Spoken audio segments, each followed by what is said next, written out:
The greatest environmental threat the world has ever faced is climate change. But we can take action. The destructive effects of climate change can only be halted by our generation. Politicians must set an example because we already have the information and the means to do so. Hey guys, what's up? Welcome back to another episode of Prime TimeTV. If you are new to our channel, then make sure to hit that subscribe button and bell icon to never miss receiving notifications whenever we post a new video. 2019 might go down in history as the year that mainstream climate change activism took off.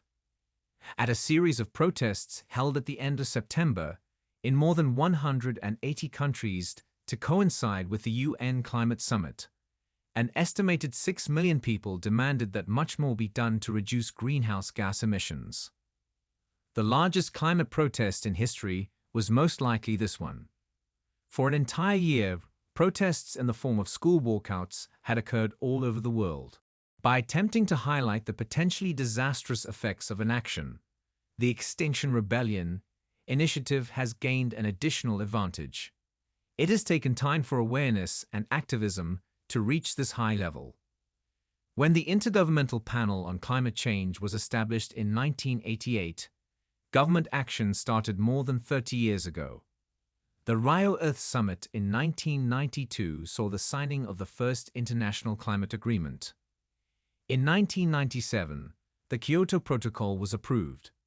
The 2015 Paris Agreement is a more recent effort to reduce carbon emissions and has been ratified by 187 countries to date. Its goal is to limit temperature increase and thereby significantly reduce the risks and impacts of climate change. The debate has become even more urgent over the past few years as a result of growing public awareness, which has been stoked by both the growing body of scientific evidence regarding changing weather patterns and the general perception that extreme weather events are becoming more frequent. As a result, a variety of actors are currently assessing the effects of climate change. Climate change's effects on business. The effects of climate change on businesses are numerous. On the one hand, it generates numerous new commercial risks. In addition to the most obvious physical risks, businesses are also subject to transition risks brought on by society's response to climate change. These risks include modifications to markets, technologies, and regulations that could raise operating costs, jeopardize the viability of current goods and services, or lower asset values. The potential legal responsibility for greenhouse gas emissions is another risk associated with the climate for businesses. Recent years have seen an increase in the number of lawsuits filed directly against fossil fuel companies and utilities, holding them responsible for the harmful effects of climate change. But there are business opportunities related to climate change. First, businesses can work to increase resource productivity, which will lower costs.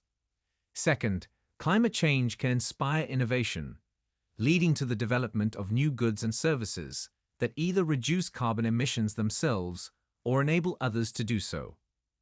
Thirdly, businesses can make their supply chains more resilient by, for instance, reducing their reliance on fossil fuels and switching to renewable energy sources.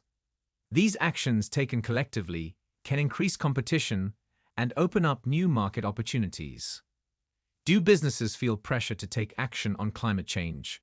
In order to better understand how businesses view the issue of climate change, a European CFO survey questioned nearly 1,200 financial executives about how much pressure there is on their organizations to take action and what exactly they are doing. According to the survey, the majority of businesses are under pressure from various stakeholders. The most common sources of significant pressure cited are clients and customers, but employees, regulators, civil society, and investors are not far behind. Companies are under pressure from outside sources to various degrees. Approximately 30% of people report feeling no significant pressure from anyone, while 19% report feeling pressure from just one or two stakeholders, typically regulators and civil society. Additionally, pressure from various stakeholders varies between industries. The percentage of executives reporting being under pressure to take action is among the highest for each stakeholder group in the tourism, automotive, consumer goods, energy, and utilities sectors. The level of influence exerted by the various stakeholders varies slightly across these sectors, though. For instance, customer pressure is more intense in the tourism, consumer goods, and automotive industries.